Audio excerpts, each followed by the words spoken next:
With this multi-billion-dollar resort just being announced to close permanently, this might be Disney's biggest flop yet. The Star Wars Galactic Starcruiser was a short-lived and yet most unique hotel that Disney's ever operated. So let's go back to where it all began.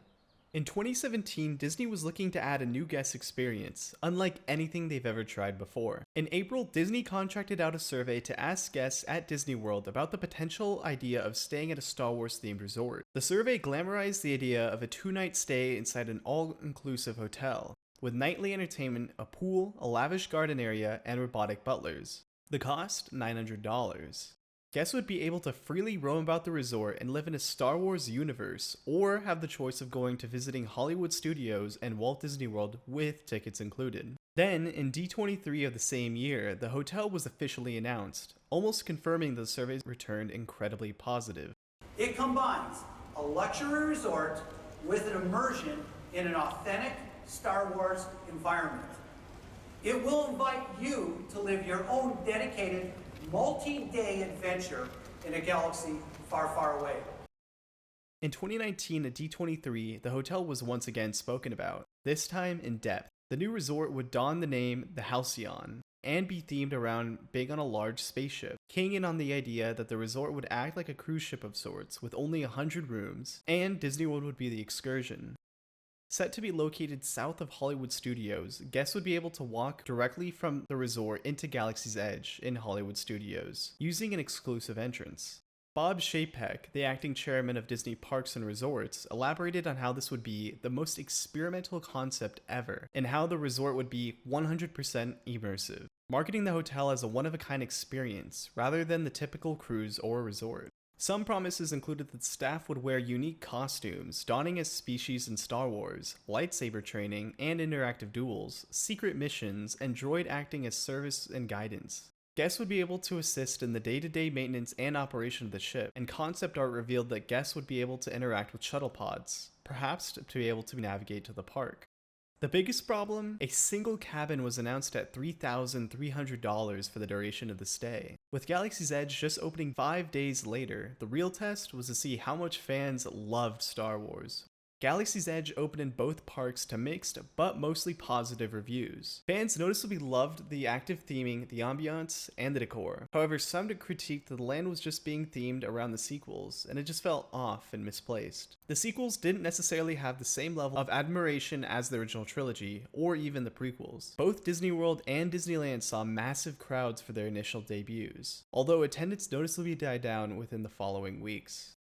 By the end of 2019, The Rise of Skywalker, the last movie in the sequel series, was released to mixed reception. I'm not going to elaborate my thoughts on the movie itself, but many were considering that, quote, Star Wars exhaustion was real and started to come into play. Whether this is true or not for the time could point to potentially troubling waters for the soon-to-be hotel.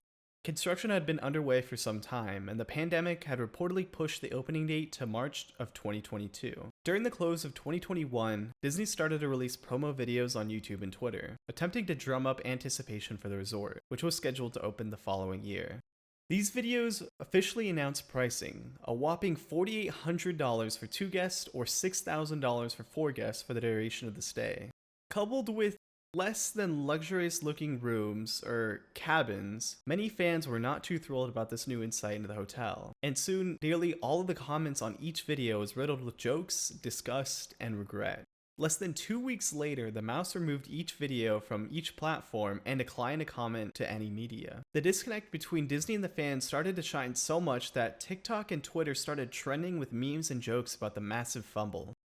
Come 2022, Disney had invited many influencers to attend the opening of the resort, aiming to win back some of the lost audience. Dozens of influencers started to vlog their experience and quickly uploaded them to YouTube, which came with another mixed response. You see, the same design theme that was present in the cabin seemed to permeate throughout the entire hotel. The residential area seemed a bit plastically and synthetically sterile. Common areas felt more like a Disneyland ride queue than an actual lounge, and most of the colorway appeared to be monotone, yet extremely bright under harsh lights. The secret missions and experiences on board the resort seemed to be happening all the time endlessly, and influencers noted that there simply just wasn't enough time to see it all, or even enough of what the resort had to offer. Even the dining options presented seemed to be a bit lackluster and just confused. The whole experience just seemed to be like a lost cause of identity, and the resort actively tried to appeal to everyone with spotty results. News about the reviews quickly spread throughout the press and the internet, and it wasn't long until Disney saw again their new hotel being mocked on social media. Many people critiqued the nearly $5,000 price tag to experience a resort with such confusion about it and what it wanted to be. Allegedly, guests with reservations that they made prior started to drop out completely, and it wasn't long after opening that the availability on the resort's website started to miraculously open to formerly filled spots. In October, WDW News Today even reported that Disney was giving out entire rooms for publicity, and entire weeks to months had vacant slots open. It was even reported that the plot of the stay had changed several times, and Disney was even considering bringing other outside characters from different time areas to the Halcyon in order to squeeze as much draw as they could. The hotel seemed like it was in a nosedive with no end, a race to the bottom. On May 18th of 2023, it was announced that Star Wars Galactic Starcruiser would shut its doors permanently in September. Now, with estimated costs of up to $2 billion total, this would go on record to be one of, if not the worst, Disney flop to date. As of now, it is uncertain if the Starcruiser will be replaced with another experience, like an upscale hotel, or be entirely repurposed. I'm not certain why Disney didn't just cut prices or at least try to refit the experience before enclosing the entire location. Maybe a purpose will be revealed later, or maybe it was just axed as a write-off. At the end of the day, the Galactic Starcruiser will just be a reminder of how Disney's expectations of guest desires is just far, far away.